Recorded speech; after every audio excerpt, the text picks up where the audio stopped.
최근 미국의 트럼프 대통령은 한국이 주한미군 분담금을 10배로 올리지 않는다면 주한미군을 즉시 철수하는 것과 더불어 추가적인 관세의 인상, 그리고 한국의 반도체에 대한 추가 제재까지 가하겠다며 거의 협박 수준으로 한국을 압박하고 있습니다. 그런데 이에 대해 한국 정부가 내놓은 특단의 조치가 트럼프 대통령을 완전히 당황시켰고 상황은 완전히 급반전되어 오히려 한국이 미국으로부터 막대한 이익을 얻어오는 뜻밖의 상황이 펼쳐졌다고 하는데요. 그리고 이러한 한국의 대응에 전 세계는 한국에 대한 이례적인 찬사를 보내오는 상황이라고 합니다. 그렇다면 도대체 한국이 트럼프의 협박에 대해 어떻게 대응했길래 전 세계가 화들짝 놀란 것일까요? 안녕하세요. 저는 미국 백악관 소속으로 미국의 각종 경제 정책을 담당하고 있는 전문가 라이언이라고 합니다. 저는 이곳 백악관 브리핑룸에서만 해도 거의 15년 동안 서 있었지만 이번 회의만큼 공기가 더 무겁게 느껴지고 거의 억압적으로 느껴지는 순간은 없었습니다. 그날은 마치 산소 자체가 정전기로 대체된 것 같았죠. 도널드 트럼프 대통령은 여러 주요 국가들과 대규모 관세 협상을 타결한 지 얼마 되지도 않아 또 다른 충격적인 발표를 해왔거든요. 그건 바로 한국의 경제를 완전히 사지로 모는 주한미군 방위 분담금에 대한 협정이었습니다. 관세 협상 같은 대규모의 중요한 협상 이후에는 적어도 일주일은 열기를 식혀야 했지만 역시나 트럼프는 불씨가 식을 때까지 기다리는 사람이 아니었어요.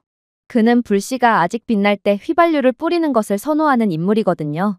그가 회의를 소집하는 방식만 봐도 그랬어요. 사전 일정도, 언론 자문도 없이 백악관 주요 관계자들과 특파원들 전원은 지금 즉시 회의실에 들어오라는 갑작스러운 전화만 걸려왔거든요.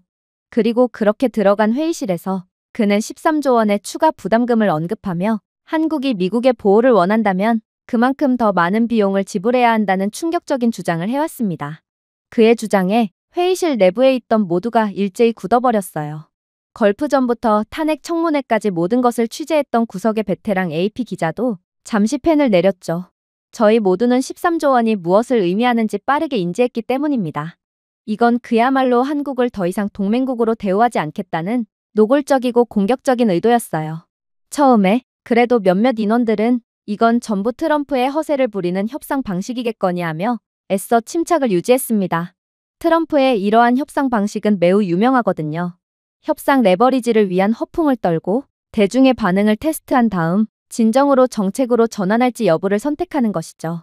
그러나 보좌관들의 반응을 보아하니 이건 협상 따위를 위한 것이 아닌 그야말로 트럼프의 진심처럼 느껴졌습니다. 평소 포커페이스를 유지하며 걱정하지 마, 그냥 연기일 뿐이야 라는 눈빛을 주고받던 보좌관들은 이제 진정한 불확실성으로 긴장한 채 서로를 바라보고 있었거든요. 즉, 이건 트럼프의 오랜 동맹국을 직접 겨냥한 계획적인 공격이었습니다. 회의실 내부의 모든 인원들은 숨을 참으며 후속 조치를 기다렸습니다. 하지만 그는 조용히 외칠 뿐이었죠. 이것은 협상이 아닙니다. 공정한 요청입니다. 한국은 부유한 국가이므로 이 금액을 감당할 수 있습니다. 그리고 그의 발언은 예상보다 훨씬 더 큰 파장을 일으켰죠. 전 세계 모든 싱크탱크, 군사전략가, 뉴스룸에서 실시간으로 한미동맹에 대해 분석하기 시작했고 해외 외신 기자들은 왜 미국은 가장 우호적인 동맹국을 이런 식으로 압박하고 있는가? 라고 물어오며 백악관을 완전히 쑥대밭으로 만들었죠. 어느 정도 예상되었던 반응이었습니다. 그러나 진정으로 예상치 못했던 일은 곧바로 일어나기 시작했어요. 스톡홀름 국제평화연구소는 폭탄급 보고서를 발표했거든요. 이들의 데이터에 따르면 한국은 정당한 몫을 지불하고 있을 뿐만 아니라 현대 미군 역사상 어떤 동맹국보다 많은 금액을 지불하고 있었습니다. 인플레이션을 고려할 때 한국의 연간 주한미군 분담금은 독일과 이탈리아의 미군기지 지불 총액을 합친 것보다 많았어요. 이는 한국은 주한미군 분담금을 단 한 푼도 내지 않고 있다는 트럼프의 주장에 완전히 얼음물을 끼얹는 발표 자료였고 이러한 자료는 SNS를 타고 미국 전역 및 전 세계로 퍼져나가기까지 했기에 애꿎은 한국을 건든 트럼프에 대한 비판 여론은 더욱 거세질 뿐이었어요. 트럼프가 전혀 예상하지 못했던 상황이었죠. 하지만 진짜 놀라운 것은 파이낸셜 타임스에 유출된 나토 내부 물류 분석에서 나온 것입니다. 페이지에는 기밀 비교가 포함되어 있었습니다. 독일의 경우 파견된 미군에 대한 기본 유틸리티와 부분 인프라 유지보수만을 책임지고 있었고 일본은 공동훈련 시설의 자금만을 지원할 뿐이었어요. 그런데 한국은 스텔스 최적화 코팅으로 활주로 재포장부터 모든 태평양 사령부 노드를 연결하는 광섬유 백봉까지 모든 비용을 지불하고 있었다는 것이 밝혀졌습니다. 적외선 노출을 줄이고 활주로 수명을 40% 연장한 한국산 폴리머인 스텔스 최적화 코팅 디테일은 한국만이 구현해낼 수 있는 기술이었습니다. 한국은 자체 비용으로 미군을 위해 오상 공군기지에 이 최첨단 활주로를 설치해 주었는데 이건 다른 그 어떤 동맹국들보다 비싸고 헌신적인 대우였어요. 그러나 그 어느 것보다 미국 전역을 뒤흔들었던 가장 충격적인 부분은 따로 있었습니다. 바로 CNN은 누가 누구를 보호하나요? 라는 제목의 특별 프로그램을 방영했는데 이건 엄청난 파급 효과를 불러일으켰거든요. 이 프로그램은 캠프 험프리스에 대한 드론 영상으로 시작되었는데 이 영상에는 대부분의 미국 교외 지역보다 더 나은 기술을 가진 대규모 주한미군 단지, 미군 어린이를 위한 학교, 병원 및 마치 하나의 거대한 마을처럼 형성되어 있는 각종 편의 인프라가 즐비했습니다. 그리고 이 모든 시설에 대한 비용은 한국이 전부 부담하고 있었죠. 충격적인 증거는 이뿐만이 아니었습니다. 뉴욕타임스 그래픽 부서는 잔인한 차트를 내보냈거든요. 트럼프의 주장은 분명 한국은 안보 무임승차를 하고 있다고 했고 연간 13조 원의 추가적인 분담금을 지출해야 한다고 했습니다. 그러나 현실은 한국은 이미 기지 운영의 95%, 캠프 험프리스 건설의 95%, 그리고 공식적으로 존재하지도 않는 수많은 기밀 공동시설의 100%를 자금으로 지원하고 있었어요. 마치 트럼프는 누군가가 고층 빌딩의 90%를 이미 지었는데도 그에게 고층 빌딩 전체에 대한 비용을 추가적으로 지불하라고 요구하는 것과 같았습니다. 워싱턴 포스트 편집위원회는 직설적으로 물었습니다. 만약 한국이 연료비, 기지 건설비, 데이터 케이블비, 활주로비, 심지어 스텔스 활주로 건설비까지 부담한다면 13조 원의 추가 비용은 도대체 어디서 나온 계산일까요? 주한미군 사령부의 금도금 사무용 의자라도 비치해두려고 하는 건가요? 당연히 백악관 관계자들은 아무런 반박도 하지 못했죠. 하지만 가장 심각한 점은 불만과 의문을 품은 건 미국 언론뿐만이 아니었다는 것입니다. 동맹국의 유럽 분석가들은 미국과의 관계에 대한 불신의 목소리를 높이기 시작했거든요. 한 영국인 장성은 이에 대해 공식적인 입장을 밝혔어요. 한국은 미국에 있어 가장 전략적인 해외 기지이며 오히려 미국의 이익이 되는 기지인데 한국이 오히려 미국의 기지를 95%의 자금으로 지원해주고 있었다니 정말 믿을 수가 없군요. 심지어 여기에 연간 13조 원을 추가적으로 분담하라고요? 미국은 워싱턴 DC에 한국 동상을 세워도 모자랄 판국에 은혜를 원수로 갚고 있군요. 영국 정부는 이러한 트럼프 정권의 뒤통수에 각별히 주의해야 할 것입니다. 미국은 이제 언제든 동맹국의 피를 빨아먹을 수 있는 국가로 변하고 말았어요. 동맹 재정에 대한 여론이 조용한 도쿄에서조차도 일본의 논평가들은 방송에서 미국의 요구는 과도할 뿐만 아니라 전략적으로 자멸적이라며 이젠 미국을 믿을 수 없다는 뜻을 밝혔습니다. 몇몇 저명한 해외 군사기관은 도대체 한국이 왜 이렇게 미국에 끌려다니는지 이해할 수가 없다며 오히려 한국은 미국에 추가 분담금을 지급하는 게 아닌 미국으로부터 자금 지원을 받아야 하는 수준이라며 목소리를 높였어요. 서울은 모든 주요 미군 기지에 중복 전력망을 지원하고 공격 시 지하 발전기로 자동 전환할 능력이 있는 도시입니다. 한국은 유사시의 병력 운송에 있어서도 핵심적인 역할을 수행할 수 있죠. 한국의 최첨단 고속철도 시스템은 공군 기지와 해군 항구를 연결하여 중장비 이송 시간을 70% 단축하거든요. 방위 능력이요? 한국은 자국 영토에 배치된 사드 및 최첨단 패트리어트 미사일 포대가 존재합니다. 이 시스템은 일본과 괌의 미군 기지를 중복 레이더로 보호하기도 하죠. 그런데 트럼프는 이런 나라에 갑질을 하겠다고요? 주한미군이 철수하게 된다면 미국의 인도 태평양 사령부는 대만 해협에 대한 신속 대응 능력의 3분의 1, 황해 미사일 조기 경보 범위의 거의 절반, 하와이 서쪽에 위치한 유일한 육상 이지스 구축함 항구를 잃게 됩니다. 미국이 그간 이곳 지역에서의 영향력을 유지하기 위해 얼마나 많은 자금과 시간을 쏟아부었는데 그깟 13조 원의 그간 쏟아부었던 막대한 노력을 전부 저버리려고 하는 것이 도저히 이해가 안 가는군요. 트럼프의 미국 우선주의 정책은 결국 미국을 죽이는 결과로 되돌아올 것입니다. 설상가상으로 트럼프의 최측근이었던 관계자도 트럼프를 비판했어요. 이건 너무 코믹할 정도로 불공정한 상황이네요. 트럼프는 한국이 이미 수십 년간의 동맹 유지비를 현금, 토지, 첨단 인프라로 선불했다는 단순한 사실을 무시하고 있어요. 한국에 대한 미국의 이러한 선례는 독일, 일본, 이탈리아 등 다른 모든 동맹국들이 차례로 흔들릴 수 있는 계기가 될 것입니다. 미국의 이러한 조치는 수십 년 동안 가장 긴장된 상태의 인도 태평양 안보 환경 속에서 굳건했던 동맹을 완전히 파괴할 수 있다는 말입니다. 이건 한국 하나만의 일이 아니에요. 미국은 국제 왕따가 되어버리며 모든 패권을 잃어버릴 수도 있는 중대한 일이란 말입니다. 하지만 가장 놀라웠던 건 바로 한국 그 자체였어요. 현재 미국뿐만 아니라 전 세계는 이러한 트럼프의 과격한 조치에 완전히 난리가 난 상황입니다. 하지만 그럼에도 한국은 침묵을 지키고 있었어요. 분명 트럼프는 한국이 몇 시간 내에 반응할 것을 예상하고 있었겠죠.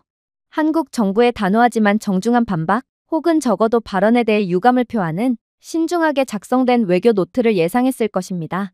하지만 한국은 트럼프의 머리 꼭대기 위에 있었어요. 몇 시간이 지났음에도 성명조차 발표되지 않았거든요. 한국의 언론조차 침묵으로 일관했어요. 마치 미국의 이러한 조치에 대해 아예 관심이 없는 것처럼 보이기까지 했죠. 그러니 이젠 오히려 압박을 가했던 미국이 초조함을 느끼기 시작했습니다. 사실 외교적 침묵은 매우 이상한 일입니다. 대부분의 상황에서 이는 우유부단함이나 마비를 의미하죠.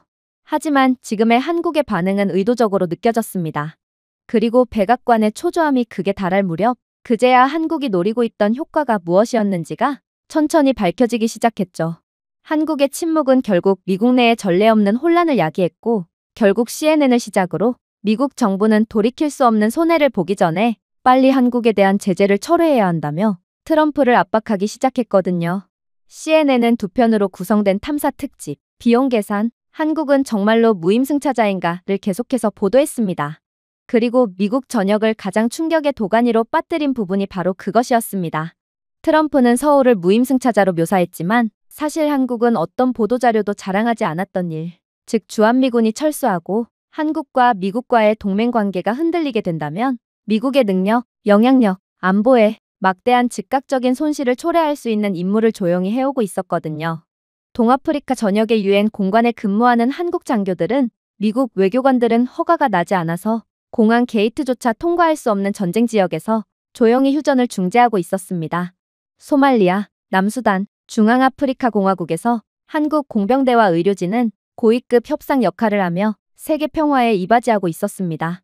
이건 미국뿐만 아니라 전 세계 선진국들 중 그 누구도 해내지 못했으며 오직 한국만이 해냈고 또 한국만이 할 수 있는 일이었어요. 지금의 선진국들은 열강 제국주의 시절에 다른 국가들을 식민지로 삼고 착취하여 얻은 부로 선진국의 지위를 유지하고 있습니다. 그러나 오직 한국만큼은 서구 열강과 달리 아프리카에서 식민지 시대의 짐을 지고 있지 않죠. 현지 파벌들은 이런 한국을 중립국이자 착한 나라로 인식하고 있기에 미국이나 유럽 협상가들이 늘 실패한 내전에 대한 휴전 협상 및 한국의 개입만은 허용해주고 있는 것입니다. 한국의 평화 유지군은 단순한 정치적 수사가 아닌 실질적인 지원을 통해 신뢰를 쌓으며 그 누구도 할 수 없었던 평화 유지에 큰 공헌을 했던 것이죠. 그런데 한국이 미국과의 동맹관계에 배신감을 느끼며 이 역할을 그만두려고 한다면 적어도 5개의 아프리카 국가에서 미국의 외교적 영향력은 거의 하룻밤 사이에 마비될 것입니다. 또한 밥 알만데브 해협과 같이 글로벌 해운의 중요한 지역의 안정성이 붕괴되어 이러한 초크 포인트를 통과하는 연간 무역이 2천억에서 3천억 달러의 손해를 볼 수 있죠. 그런 손해를 막기 위해서라면 미국은 매년 약 15억에서 20억 달러의 추가 보안 및 물류 비용을 들여 정치적으로 적대적인 환경에 대비하여 자체 군대를 배치해야 합니다. CNN은 이러한 한국의 묵묵히 미국의 이권을 지켜주려던 노력을 칭찬하며 트럼프는 지금 돌이킬 수 없는 실수를 하고 있는 거라며 다시 한번 목소리를 높였어요. 그러나 한국이 수행하고 있던 가장 충격적인 비밀 임무는 따로 있었어요. 그건 동유럽에 구축된 한국형 사이버 방어망이었습니다. 사실 한국이 IT 분야에서 세계 최선두에 있다는 것은 공공연한 사실이에요. 그럼에도 나토의 기밀 그룹 외부에서 동맹의 가장 탄력적인 사이버 방어 네트워크가 한국 사이버 보안 컨소시엄에 의해 구축되었다는 사실을 아는 사람은 거의 없었습니다. 나토의 자체 사후 보고서에 따르면 한국이 구축한 사이버 보안 시스템은 지난 10년간 중국이나 러시아, 북한의 사이버 공격 중에 단 한 번도 방어선이 무너진 적이 없는 유일한 시스템이라고 극찬을 하기도 했어요. 한국은 동맹국인 미국의 부탁으로 인해 러시아의 동유럽에 대한 침공을 대비하고자 이러한 최첨단 사이버 보안 시스템을 동유럽 나토 국가들에 제공하고 있었습니다. 하지만 트럼프의 멍청한 결정으로 인해 한국이 더 이상 이들 국가들의 사이버 보안 시스템을 공급할 필요가 없다고 느끼게 된다면 미국과 나토는 동유럽의 지휘 통제를 위한 가장 안전한 디지털 요새를 잃게 되어 러시아나 중국이 후원하는 사이버 공격에 대한 취약성이 대폭 증가할 것입니다. 실제 시뮬레이션에 따르면 만약 한국의 사이버 보안 기술이 없었다면 5번 중 3번 이상에서 중요한 나토 물류 데이터가 그대로 유출되었을 것이며 이는 실제 분쟁에서 병력 이동 지연, 공급망 중단 또는 미사일 방어 협력의 약화를 의미하기에 러시아는 이렇게 얻은 정보를 통해 우크라이나를 넘어 동유럽의 가장 취약한 곳부터 서서히 공략하며 제3차 세계대전을 일으킬지도 모를 노릇이었어요. 한국의 사이버 보안 시스템을 서구 계약업체로 대체하는 데는 40억에서 60억 달러의 비용이 추가적으로 들며 그러면서도 한국 이상의 보안 수준을 기대할 수는 없기에 그야말로 한국의 지원이 없는 동유럽은 러시아의 소나기에 그대로 들어가게 되는 셈이었습니다. 이렇게 된다면 미국의 손해도 막심하죠. 미국은 중요한 동맹국들을 죄다 잃거나 그깟 주둔비 몇 푼 아끼려다 러시아를 막는 수많은 병력 지원까지 감행해야 하기에 거의 주한미군 추가 분담금의 100배 이상의 막대한 돈을 추가적으로 지출해야 하는 상황이었어요. 즉, 트럼프가 한국을 건든 것은 미국뿐만 아니라 동유럽 동맹국들까지 분노케 하는 조치였다는 것입니다. 한국 기업들은 상업용 IT와 군용 암호화 분야에서 하이브리드 전문 지식을 보유하고 있으며 소비자 기술 혁신의 속도와 국방급 보안 분야를 결합하고 있습니다. 그리고 정보와 보안이 생명인 21세기에 이런 국가를 건드는 것은 크나큰 실수라고 할 수 있죠. 한국의 국내 인프라는 북한의 지속적인 고강도 사이버 공격에 직면해 있으며 이로 인해 한국의 사이버 보안 부문은 강하고 싶지 않아도 강할 수밖에 없는 상황이었어요. 그런데 트럼프는 자국 우선주의 정책에 너무 심취해서 이러한 건드려선 안 될 국가를 건든 셈인 것입니다. 하지만 저를 그 어느 것보다 공포의 도가니에 몰아넣었던 부분은 따로 있었어요. 그건 바로 CNN의 충격적인 보도자료였어요. CNN은 현재 미국 국방부 내부에서조차 트럼프의 편과 한국의 편으로 갈리며 분열의 모습을 보이고 있다는 믿기 힘든 보도 내용을 건네왔거든요. 이들이 트럼프의 반기를 든 까닭은 명료했어요. 한국은 미국 본토에 도움이 되는 중요한 역할들을 해오고 있었으며 그렇기에 한국이 더 이상 이런 역할을 수행해주지 않는다면 미국의 국방비 지출은 기하급수적으로 늘어나기에 결국 이건 미국인들의 세금이 훨씬 더 증가하기 때문이었습니다. 사실 한미 공동협정에 따라 대한민국 해군 잠수함은 인도양과 아덴만을 비롯한 주요 국제항로를 순찰하고 있었습니다. 해적행위 시도를 차단하고 불법 무기 밀매를 감시하며 소나 및 비밀정보 수집 데이터를 미 5함대 및 7함대 사령부와 직접 공유하고 있었죠. 심지어 이건 전 세계에서 오직 한국밖에 할 수가 없는 임무였어요. 한국 잠수함은 연안 해역에서 은밀하게 건조되며 대형 미국 버지니아급 함정이 적합하지 않은 곳에서 효과적으로 운용할 수 있는 유일한 잠수함이었거든요. 심지어 한국 해군은 그간 해안 국가들과 협력 정보공유 협정을 맺어왔기에 정보적으로도 상당히 우세한 상황이었어요.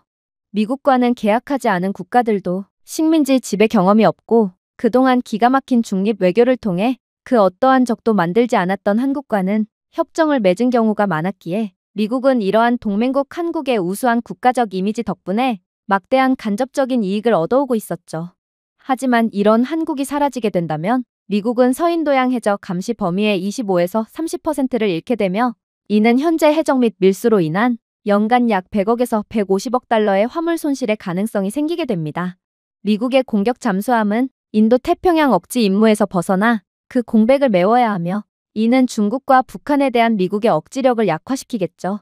즉, 미국은 이러한 공백을 메꾸기 위해 한국에 요구한 13조 원과는 비교도 안 되는 막대한 세금을 더욱 들이부어야 하므로 현재 트럼프가 하고 있는 행동은 오히려 분담금을 조금 아끼려다 그 금액의 1000배 혹은 10,000배나 더 많은 지출이 생기게 하는 최악의 결정이라는 거였습니다.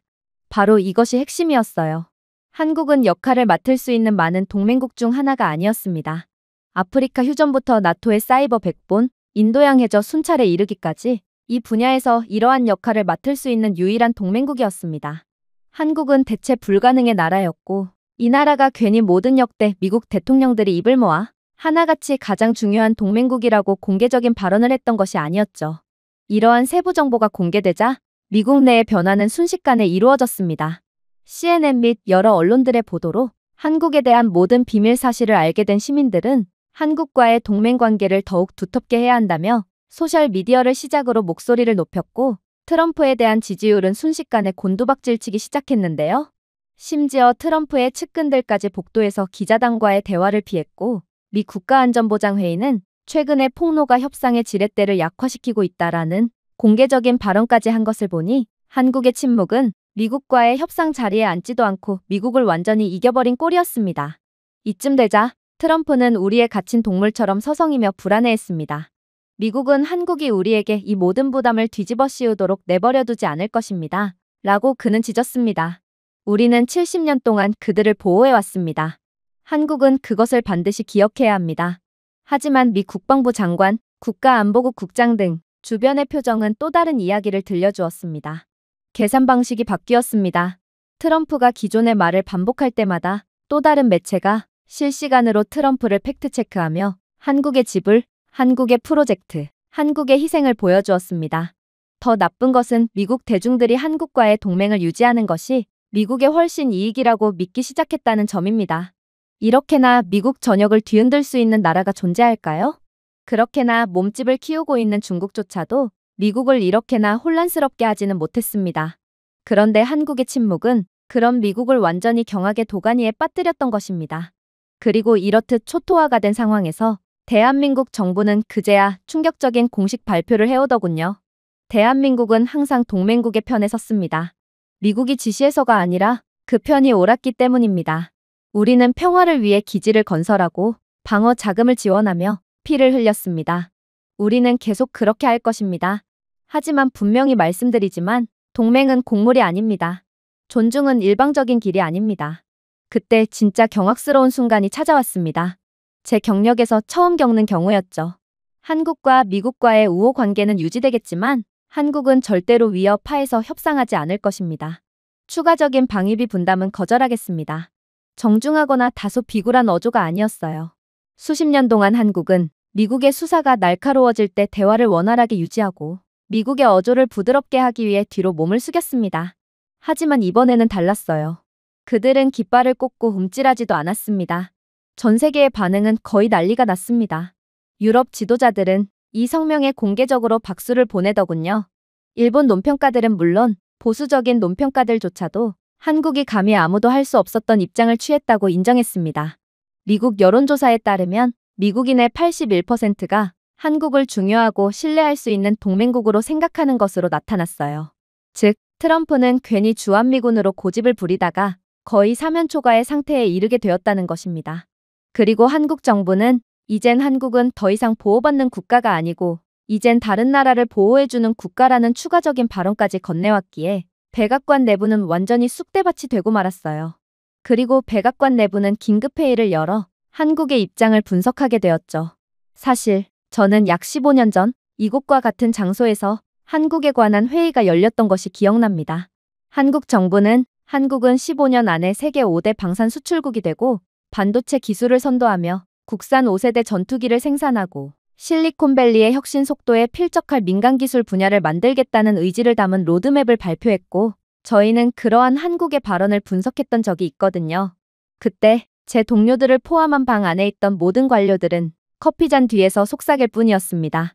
야심은 있지만 한국은 아직도 절대로 이룰 수 없는 꿈을 꾸고 있군. 마치 총구석에 위치한 스타트업이 전 세계를 선도하는 차세대 에어버스가 될 것이라고 말하며 허세를 부리는 것 같아. 그때는 모두가 한국을 비웃었습니다. 그런데 지금으로 빠르게 넘어가면 현재도 15년 전 회의실에 있던 똑같은 멤버들이 몇 명 있었는데 그들 모두는 그때의 비웃음은 온데간데 없이 긴장한 채 회의를 준비할 뿐이었어요. 당연했죠. 한국은 그러한 절대로 실현할 수 없을 것처럼 보였던 포부를 정말로 현실화했기 때문입니다. 한국은 GDP가 2조 5천억 달러를 넘어서며 세계 10대 경제대국에 진입했습니다.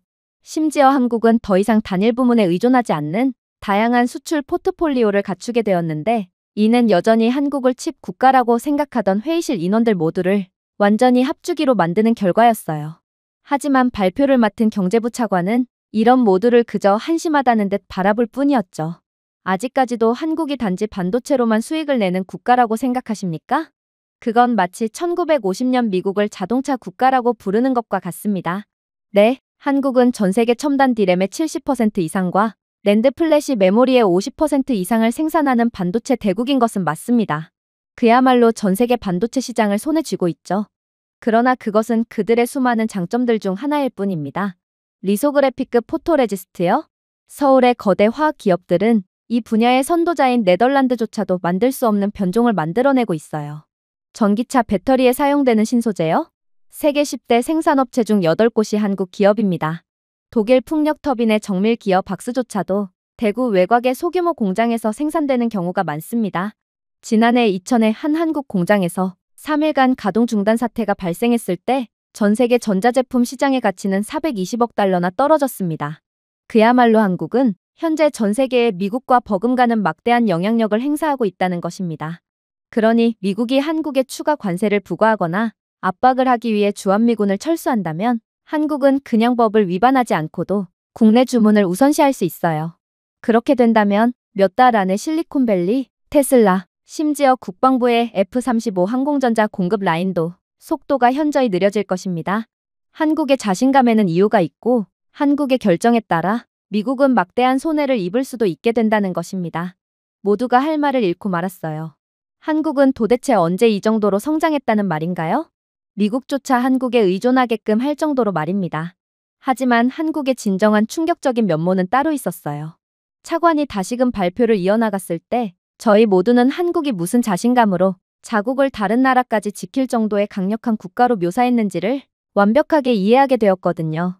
몇몇 분들은 아직까지도 거만한 태도로 미국이야말로 전 세계 방위산업을 주도하는 국가고 미국 무기가 전 세계 최고라고 주장하고 있지만 한국의 방위산업은 더 이상 단순한 지역 무기 딜러쯤이 아니에요. 그간 10년 사이에 한국의 방위산업은 거의 폭발적인 성장세를 기록했거든요. 한국은 이미 속도, 가격, 인도량에서 미국을 진작에 넘어서는 글로벌 공급업체로 다시 태어났습니다. K9 썬더 곡사포가 처음 출시되었을 때만 해도 미국에서는 이를 기술력이 없는 한국이 틈새 시장을 노렸다며 비웃었습니다. 그런데 현재 K9 자주포는 유럽에만 1200대 이상이 수출되는 등 나토 포병 계약을 지배하게 되었습니다. 이들이 왜 미국 자주포보다 훨씬 많은 인도량을 기록하고 있냐고요? K9 자주포는 계약에서 인도까지 18개월 이내에 완료되며 이는 3에서 5년이 걸리는 미국산에 비해 압도적인 수치입니다.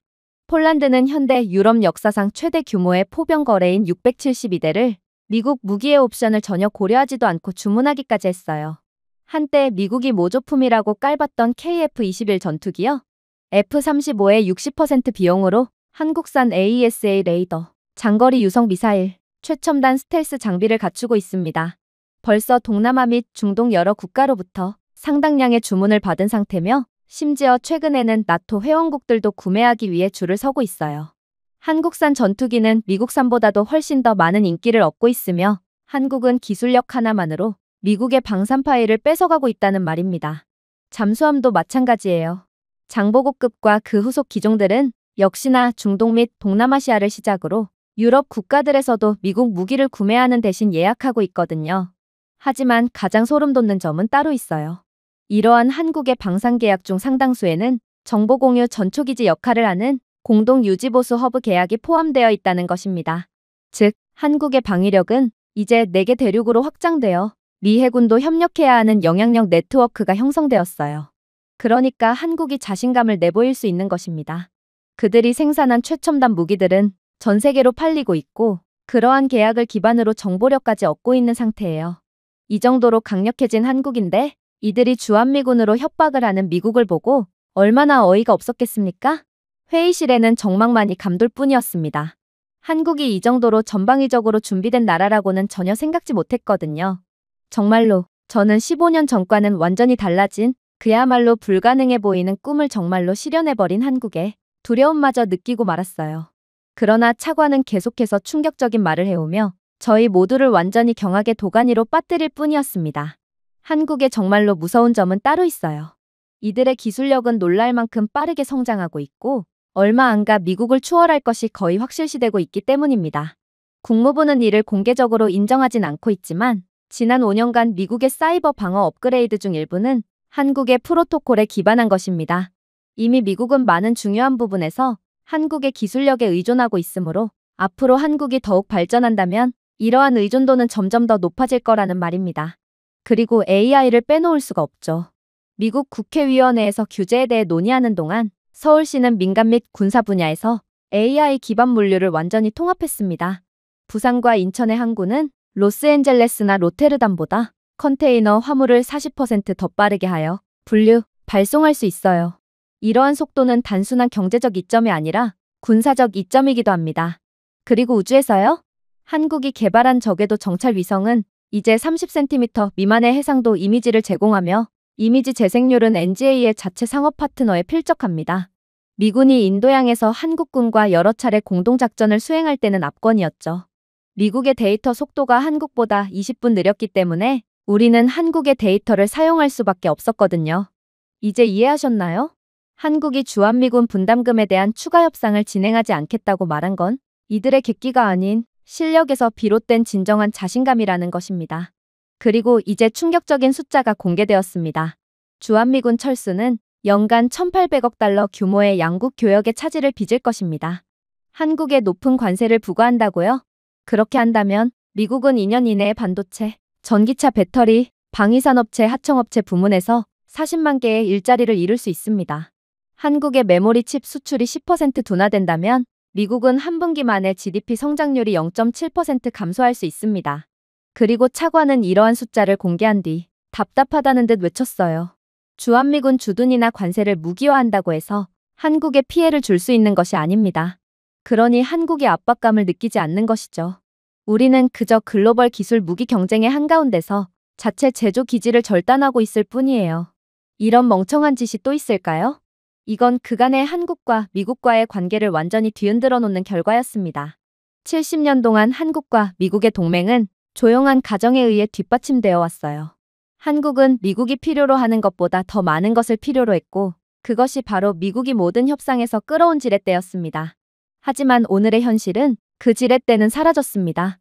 내일 모든 미군이 한국 땅을 떠난다고 해도 한국의 방어태세는 거의 흔들리지 않을 것입니다. LSAM, 천궁2, 사드 등 미사일 방어망은 완전히 통합되고 중복됩니다. 한국의 해군은 미국의 호의 없이 페르시아만에서 남태평양까지 항로를 안전하게 유지할 수 있어요. 그들의 지능형 위성과 드론은 더 이상 ISR 파이프라인에 의존하지 않는 AI 기반 지휘센터의 표적 데이터를 공급합니다. 그리고 더욱 충격적인 점이요?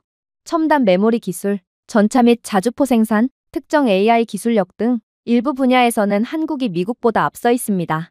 이게 바로 한국의 자신감의 원천이었어요. 그리고 루즈벨트 룸에서 순간이 찾아왔습니다. 트럼프는 더 세게 밀어붙이라는 매파들의 일반적인 합창을 기대했습니다. 대신 상무부, 재무부, 국방부 장관들까지 나서 그를 반대했어요. 미 국방부 장관은 신중하게 말했습니다. 한국에 대한 군대 철수나 광범위한 관세를 부과한다면 즉각적이고 장기적인 피해는 오히려 우리에게 있을 것입니다. 한국은 이미 군사적으로 자급자족하고 있습니다. 경제적으로는 몇 달 안에 유럽 전역으로 전환할 수 있습니다. 합리적인 대가를 치르지 않고는 그들이 제공하는 것을 대체할 수 없어요. 트럼프는 잘못 들은 것처럼 의자에 기대어 눈을 깜빡였습니다. 그래서 제가 한국을 때리면 한국도 우리를 때린다고 말씀하시는 건가요? 아무도 웃지 않았습니다. 침묵이 모든 것을 말해주었습니다. 그러나 트럼프의 고집은 거의 하늘을 뚫을 정도로 강했고 결국에는 자신의 고집을 꺾지 않았습니다. 이제 트럼프는 미국을 위해서 싸우는 것이 아닌 자신의 개인적인 자존심을 위해 한국과 싸우길 원하는 것 같았어요. 한국이 주한미군 분담금 비용에 대해 뜻을 굽히지 않는다면 우리는 그들에게 타격을 줄 것입니다. 한국에 즉각적인 추가 관세를 부과할 것이고 그들의 반도체 산업에도 추가 관세를 부과하겠습니다. 방은 조용해졌습니다. 워싱턴 DC에서 한국산 칩에 대한 관세를 위협하는 것은 뉴욕 전역의 모든 항공교통을 중단하겠다고 발표하는 것과 같았습니다. 그 여파는 무지막지할 거라는 것입니다. 몇 시간 만에 상무부는 공개 반란을 일으켰어요. 한국산 칩은 사치품이 아니라 미국의 기술 산업 전체의 중추입니다. 관세는 서울에 닿기 전에 미국의 비용을 급등시킬 것입니다. 재무부의 수치는 잔인했습니다. 미국 스마트폰의 80%는 한국산 디램을 탑재하고 있습니다. 심지어 한국의 팹은 미국 방위용 항공전자공학 분야에서 마이크로 컨트롤러의 절반 이상을 공급하고 있기도 하죠. 심지어 국방부의 국가 슈퍼컴퓨터도 한국산 HBM 메모리 스택에서 작동합니다. 이렇듯 모든 경고는 만장일치였습니다. 5% 관세가 부과되면 1년 이내에 미국 제조업에 1200억 달러의 다운스트림 비용이 추가될 수 있습니다. 인텔은 한국이 하는 것처럼 충분히 빠르게 공급할 수 없어요. 결국 미국이 피를 흘리게 될 것입니다. 그러나 트럼프는 역시나 예상치도 못한 반응을 보이더군요. 우리는 미국입니다. 한국이 먼저 굽히게 될 겁니다. 더 이상 경제학이 아니라 자존심 대결이었어요. 물론 트럼프만 자존심을 내세웠고 한국은 평온만이 가득했죠. 미국 시장은 한국에 대한 공격으로 발생할 패닉에 대비했습니다. 미국 전역이 앞으로 어떤 지옥이 찾아올지 몰라 벌벌 떨었죠. 하지만 한국의 반응은 그런 저희 모두를 완전히 경악의 도가니로 밀어넣었습니다. 그들의 반응이요? 그야말로 아무것도 없었거든요. 긴급 기자도 없고 통화 개입도 없었습니다. CNBC 카메라 앞에서 관용을 구걸하는 한국인 CEO도 없었습니다. 제가 오랫동안 알고 지낸 한국인 고위 직원이 보안 통화에서 미소를 짓더군요. 걱정해 주셔서 감사합니다. 하지만 한국은 이미 그런 조치를 예상했습니다. 트럼프에 대한 분석을 끝낸 상태거든요.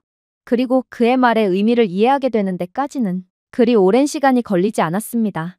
전 세계는 한국의 반도체 칩이 경기도에 고정되어 있다고 생각했지만 한국은 이미 폴란드, 베트남, 아랍에미리트에 조용히 미러 팹을 건설하여 모두 동일한 공정 노드에서 작동시키고 있었어요.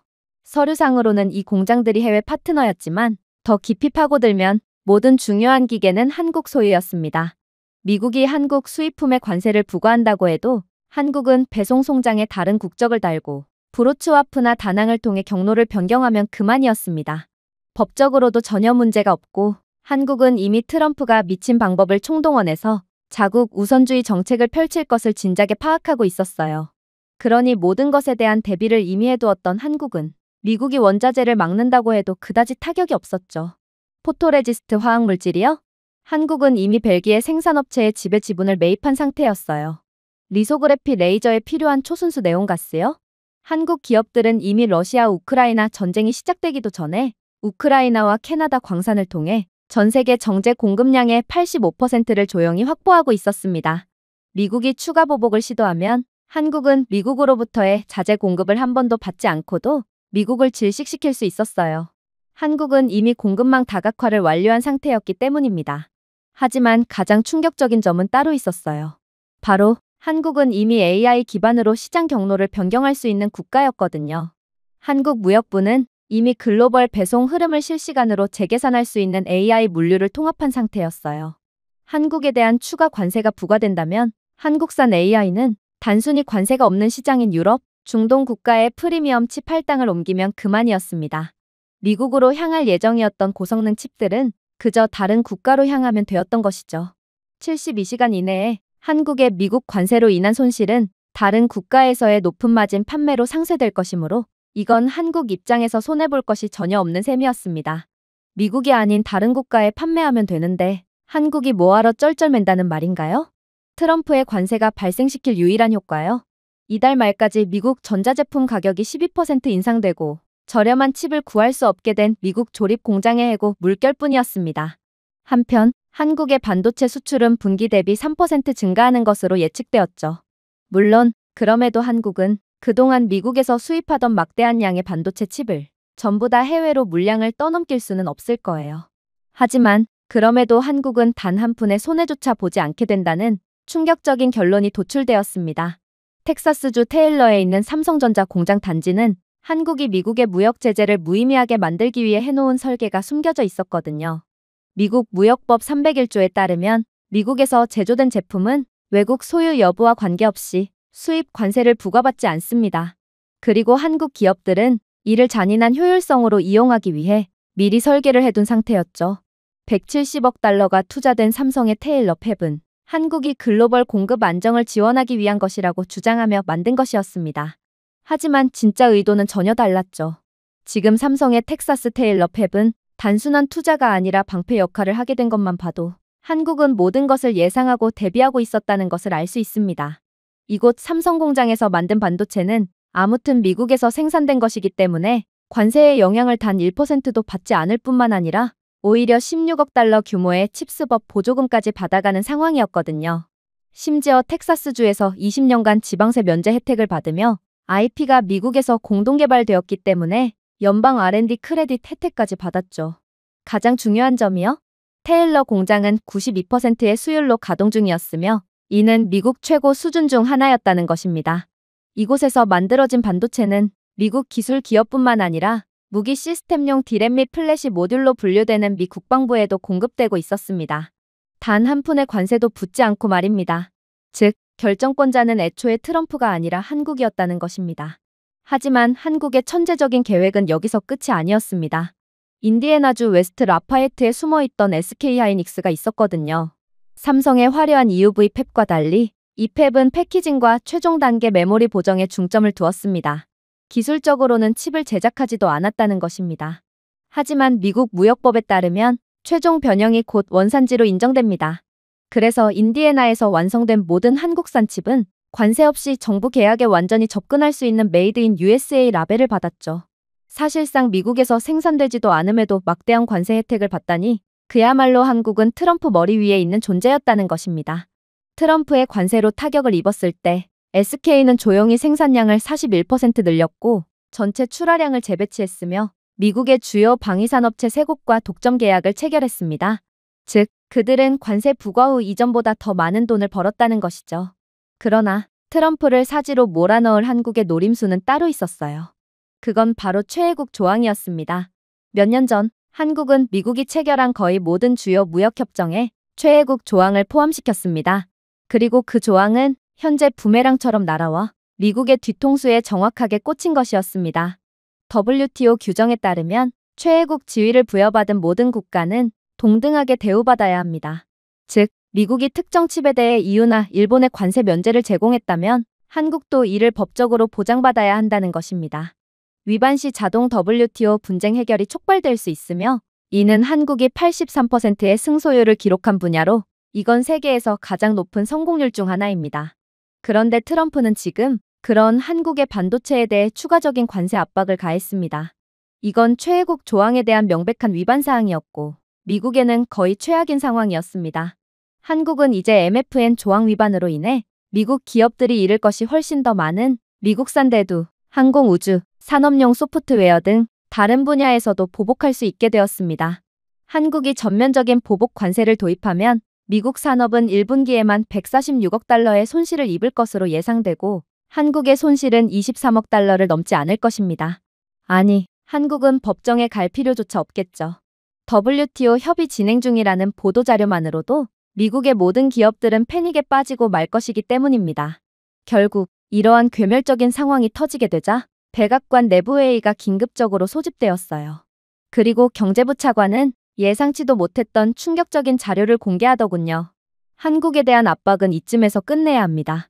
지금 미국의 제재는 한국에 손해를 끼치고 있는 게 아닌 오히려 이들을 배부르게 하고 있다고요. 자, 보세요. 아이러니하게도 한국 수출에 타격을 주기 위한 관세는 수요를 미국 기반의 한국 팹으로 직접 전환시킬 뿐이었어요. 삼성 텍사스 팹은 저지연 디램이 필요하지만 한국 본토에서 수입할 수 없게 된 미국 방위 계약업체로부터 긴급 주문을 받기 시작했고 자체 수율 목표를 달성하지 못한 인텔은 조용히 한국산 가격으로 6억 2천만 달러 규모의 웨이퍼 공급 계약을 체결했거든요. 그런데 충격적인 점은 한국 기업들은 생산을 미국으로 이전한 것만으로도 50억 달러 이상의 칩스 액트 보조금을 받을 자격을 얻었다는 것입니다.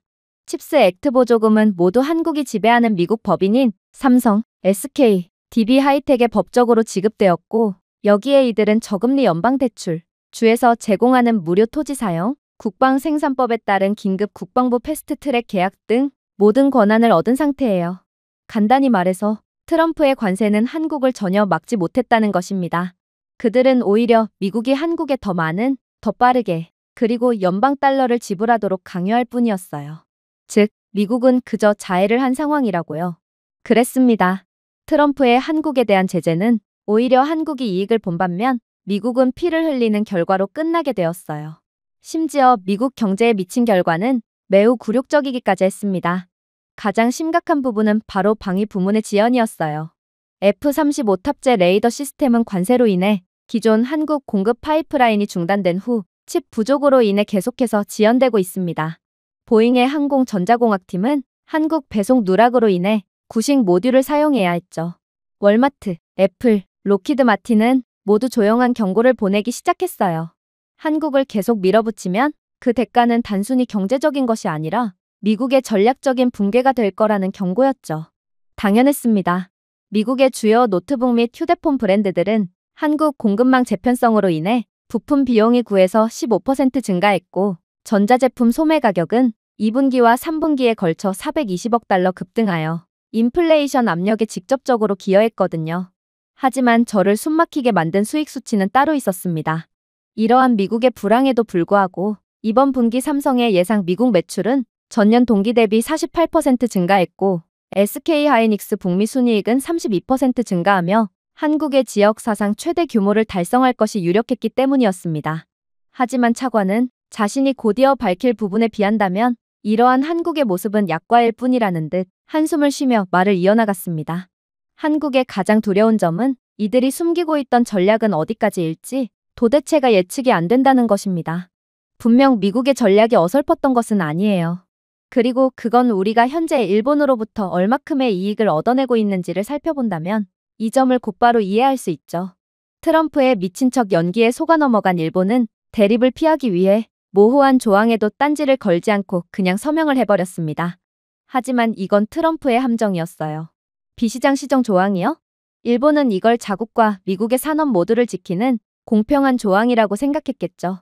그러나 미국 규제 당국은 비시장 시정 조항을 일본 칩 기업들이 자국 비용이 급증하는 동안에도 미국으로의 낸드 및 디램 수출 가격은 동결할 것을 요구하는 것으로 해석했고, 결국 이는 일본은 미국으로 수출품을 손해를 보고 판매하는 꼴이 되어버렸습니다.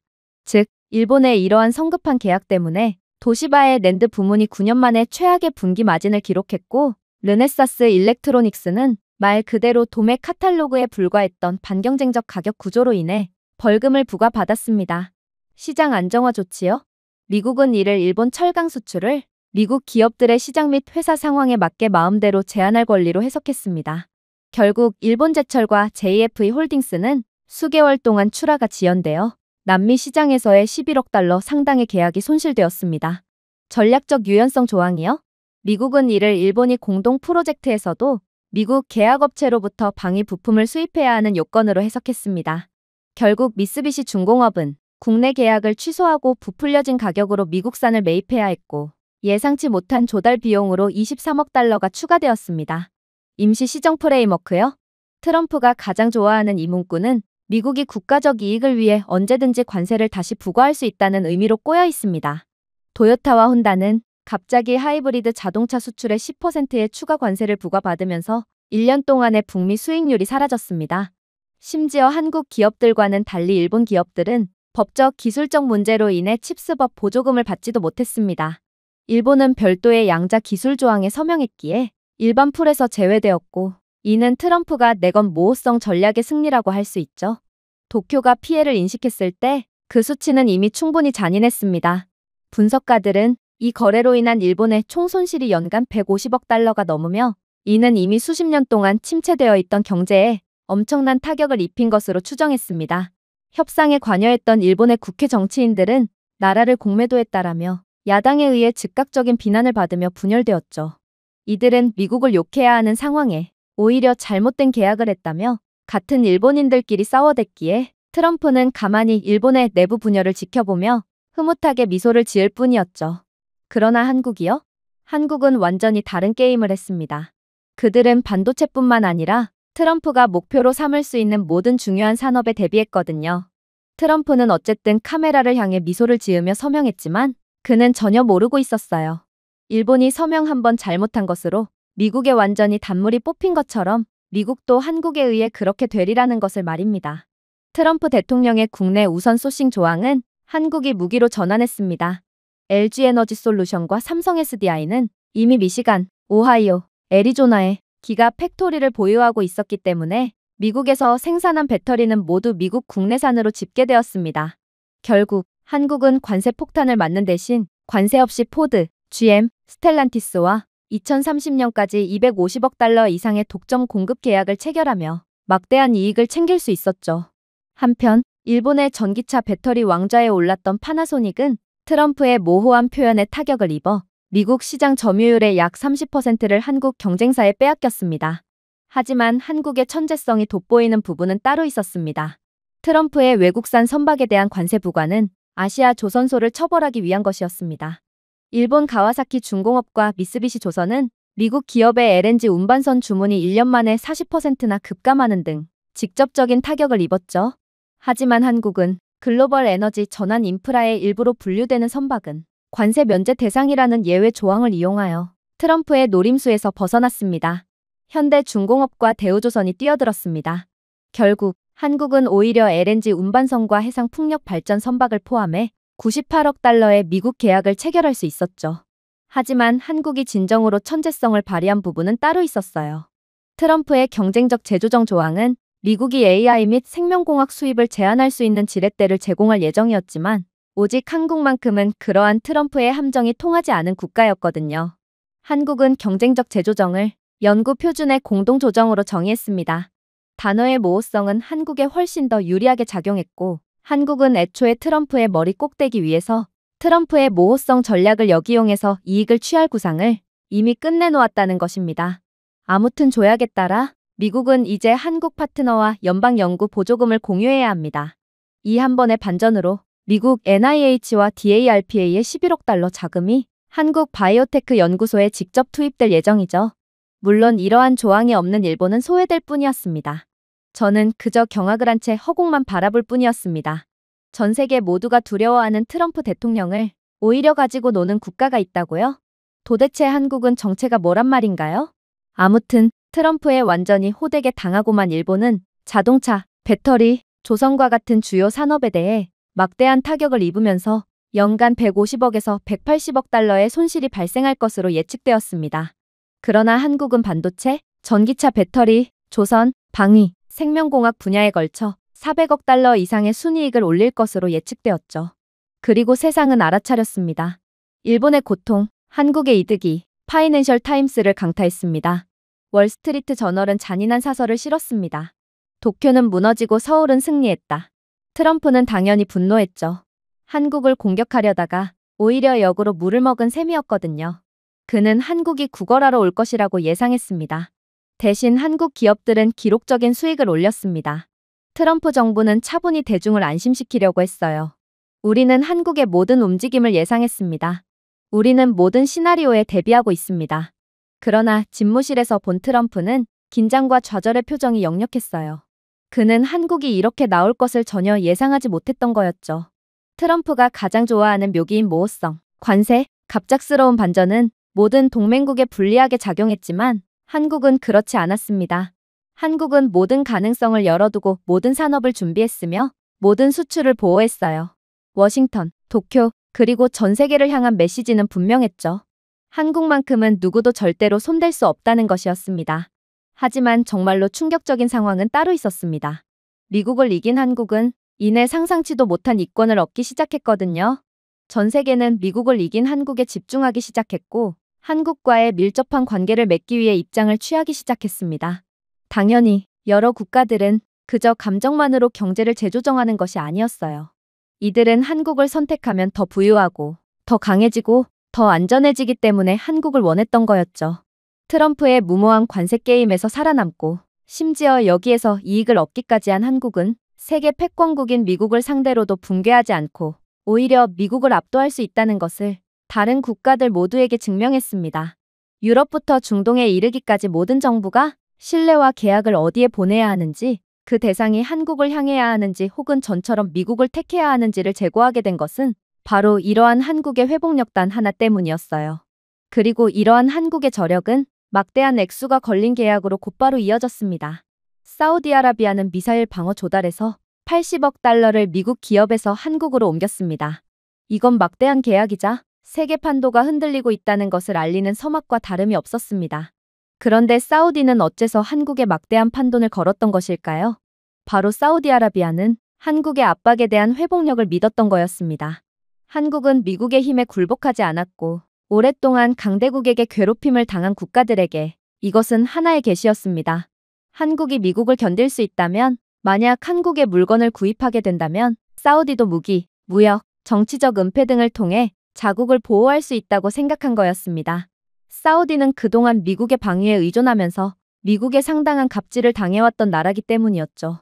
사우디는 미국의 유가정책 압박으로 인해 상당한 손실을 지속적으로 봐야만 했고, 그런 사우디가 미국의 불만을 갖고 미국의 소나기에서 벗어나고 싶어 하는 것은 어찌 보면 당연했습니다. 그런데 한국이 미국의 압박에서 좋은 모습을 보여준 것은 사우디 입장에서도 미국을 벗어나 자국을 스스로 지키기 위한 희망을 갖게 하는데 충분했습니다. 심지어 한국 시스템은 범용성이 좋기로 유명했고 미국과 유럽 플랫폼에 원활하게 통합되어 사우디로 하여금 한 공급업체의 생태계에 갇힐 필요가 없게끔 만들었어요. 사우디는 계약을 위장하여 독립을 꿈꾼 거였습니다. 하지만 더욱 소름 돋는 점은 오직 사우디만이 한국과 초대형 계약을 했던 것이 아니었다는 거였죠. 폴란드는 이전 계약보다 2배로 늘려 200억 달러 상당의 K2 전차, K9 호위함, FA-50 제트기로 주문을 확대했습니다. 이유는 더욱 충격적이었습니다. 기존의 전통 군사강국이었던 프랑스와 독일, 미국과는 달리 한국은 단순한 제조만을 하는 것이 아니라 최신 기능을 직접 발명했기 때문입니다. 이러한 한국의 기술력이야말로 폴란드가 러시아나 정신나간 트럼프가 지배하는 미국으로부터 자국을 지킬 수 있는 방법이기도 했죠. AI 기반 방위 시스템, 친환경 에너지 마이크로그리드 등 한국의 타의 추종을 불허하는 최첨단 기술력은 사치품이 아니라 생존 도구였습니다. 한국의 무기를 구매한다는 것은 내일의 안전을 오늘날의 가격으로 구매하는 것을 의미했기에 폴란드 입장에서는 이러한 한국과의 거래를 대폭 늘렸던 것이죠.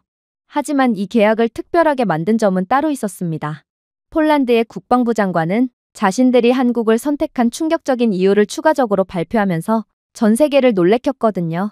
한국에서 주문한 전차의 처음 200대는 18개월 이내에 도착했는데 미국과 독일은 5년이 걸렸을 것입니다. 그 속도는 폴란드가 이론이 아닌 오늘날 느낄 수 있는 안보로 이어졌습니다. 그러니 미국산이 아닌 한국산을 선택하는 게 합리적이고도 당연한 선택 아닌가요? 심지어 호주는 생애 주기 비용 절감을 이유로 한국 구축함과 잠수함에 64억 달러를 추가로 투입했는데 한국 선박은 미국 선박보다 30% 적은 인력으로 유지보수할 수 있었기 때문입니다. 호주에 있어서 한국은 단순한 절약이 아니라 지속 가능성이었어요. 그러나 더욱 놀라웠던 점은 전 세계는 한국에 단순히 무기만 구입한 것이 아니었다는 것입니다. 전 세계는 이미 한국이 미국에 무엇을 제공하는지를 똑똑히 지켜본 후였어요. 그래서 그들은 서울에서 제공하는 전략적 자율성을 구매하기 위해 줄을 섰죠. 인도는 삼성과 KT의 차세대 5G 및 AI 백본 구축을 위해 90억 달러 규모의 계약을 체결했습니다.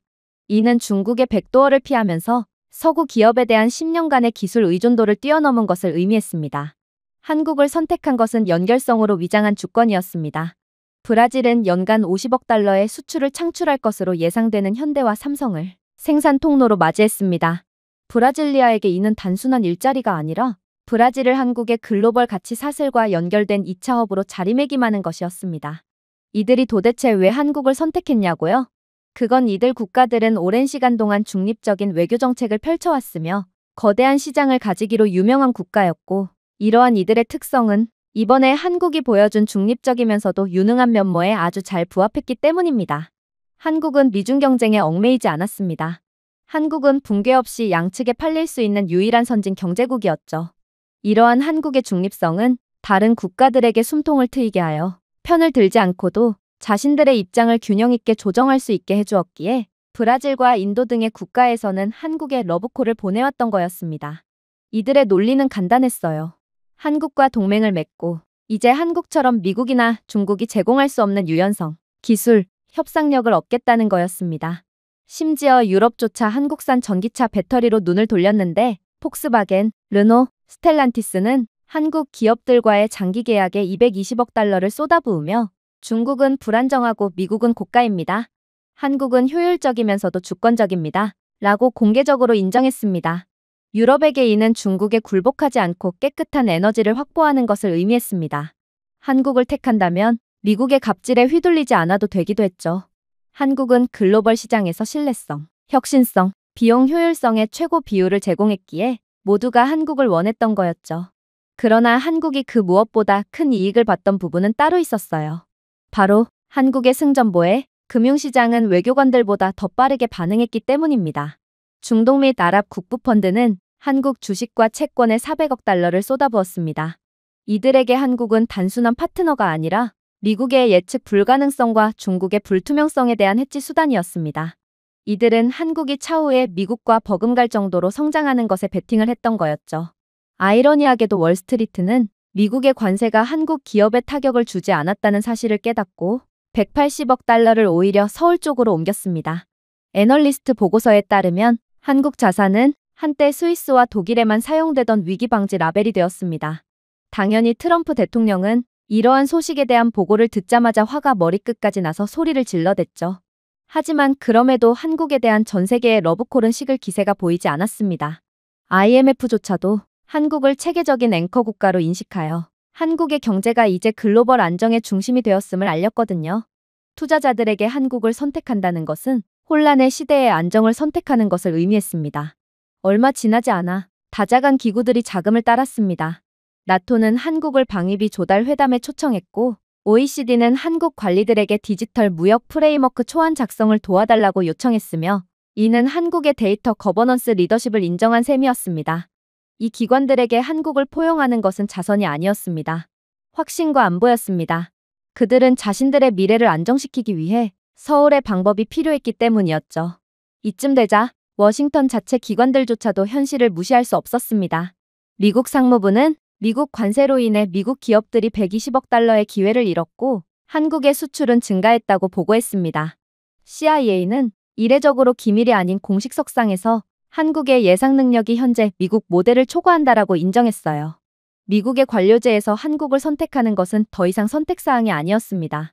그것은 생존이었죠. 하지만 그럼에도 불구하고 오직 한 국가만큼은 이러한 한국을 도저히 인정하려고 하지 않았습니다. 그건 바로 일본이었죠. 도쿄 신문들은 한국의 급증을 일시적인 기회주의라고 일축했습니다. METI 관계자들은 일본은 분기당 67억 달러의 손실이 증가했음에도 불구하고 아직 지켜봐야 한다며 책임을 회피했습니다. 일본의 전직 총리는 한국의 부상이 일시적일 뿐이고 곧 원래 있던 자리로 추락하게 될 것이다 라고 주장했는데 이는 다른 국가들의 조롱거리가 되는 한심한 비난일 뿐이었습니다. 일본의 부러움은 부정으로 바뀌었습니다. 하지만 어떤 부정도 서울에 쏟아지는 계약, 이익, 존경심을 숨길 수 없었죠. 그러나 무엇보다 주목할 점은 한국은 미래의 계약까지도 전부 쓸어 담으며 그야말로 막대한 이익을 차지했다는 거였습니다. 트럼프의 관세 게임에서 한국이 승리한 후 유럽의 박수나 월스트리트의 투자뿐만이 아니라 아프리카, 동남아시아, 라틴 아메리카 등 종종 간과되는 곳에서도 한국에 대한 러브콜이 터져나왔거든요. 오랫동안 개발도상국 또는 신흥국가라는 꼬리표를 붙인 국가들은 이제 베이징이나 워싱턴이 아닌 서울을 모델로 삼았습니다. 그들은 단순히 계약을 추구하는 것이 아니라 존엄성을 추구했습니다. 그리고 그들에게 한국은 그러한 존엄성을 얻을 수 있다는 살아있는 증거였습니다. 제가 아프리카나 동남아시아 대표단을 만날 때마다 그들은 거의 경건하게 같은 말을 속삭이곤 했습니다. 50년 전만 해도 한국은 우리보다 가난했습니다. 전쟁으로 폐허가 된 원조 의존도가 높은 1960년대와 70년대의 한국. 1인당 GDP가 100달러 미만이었던 한국을 기억했습니다. 한국인들이 유엔으로부터 식량 원조를 받은 방법, 아이들이 기름등 아래서 공부한 방법, 흙바닥이 있는 오두막에서 온 가족이 어떻게 살았는지 등을 기억했습니다. 이들에게 한국의 이야기는 추상적인 역사가 아니었습니다. 오늘날 그들만의 고군분투를 보여주는 거울이었죠. 이제 그들은 같은 한국이 글로벌 반도체 공급망을 주도하고 세계적 수준의 선박을 수출하고 인공위성을 제작하고 미국 대통령에게 직접 도전하는 모습을 보았습니다. 그 대조는 엄청났습니다. 한국이 누더기에서 부자로 성장할 수 있다면, 한국과 협력한다면 이들 국가도 마찬가지로 성장할 수 있을 것이라는 기대감을 가지기에 충분했어요. 사실 이 국가들은 오랫동안 미국과 중국의 구애를 받아왔습니다. 당연했죠. 아프리카 및 라틴 아메리카 국가들은 아직은 가난하지만 성장 가능성만큼은 풍부하거든요. 이들의 토지에 묻혀있는 각종 자원을 고려해본다면 미국과 중국이 이들 신흥국들을 눈독 들이고 있는 건 당연하다고 볼 수 있죠. 그러나 두 강대국 모두 이들에게 항복을 요구했습니다. 워싱턴은 정치적 조건이 붙은 대출을 제공하여 종종 민영화를 강요하거나 미국 전략에 동조하라며 압박하는 경우가 많았습니다. 중국은 인프라를 약속했지만 지불이 지연되면서 이들 국가들은 빚더미에 앉았고 항구와 자원은 압류되었습니다. 이건 애초부터 중국의 노림수였고 개발도상국을 전부 노예로 삼아 1대1로로 이용해 먹으려는 중국의 악랄한 정책이었습니다. 그러나 한국은 굴욕 없는 파트너십이라는 색다른 것을 제안했습니다. 한국은 가난을 교과서가 아닌 살아있는 기억에서 이해했습니다. 그 공감은 거래를 추출적이 아닌 인간적으로 느끼게 만들었습니다. 그러니 이러한 개발도상국들과 더욱 공감 있는 협상을 진행할 수 있었죠.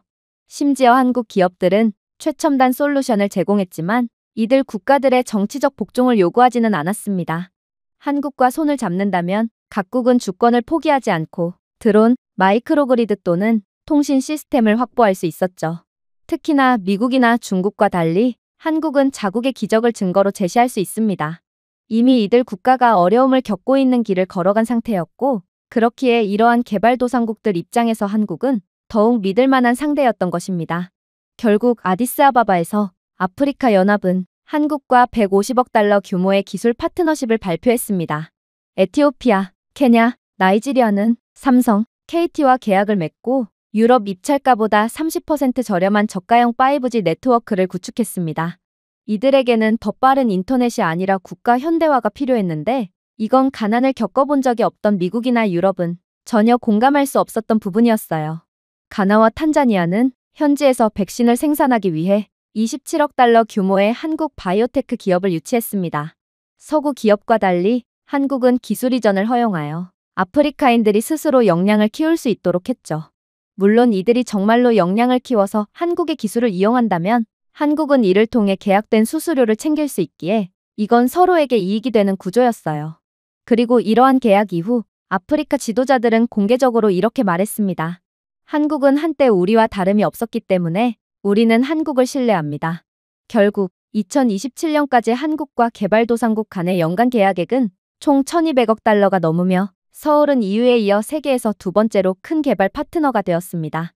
음악, TV, 어학원이 아프리카와 라틴 아메리카 전역에서 열망의 상징이 되면서 한국 문화 수출이 2배로 증가할 것으로 예측되었습니다.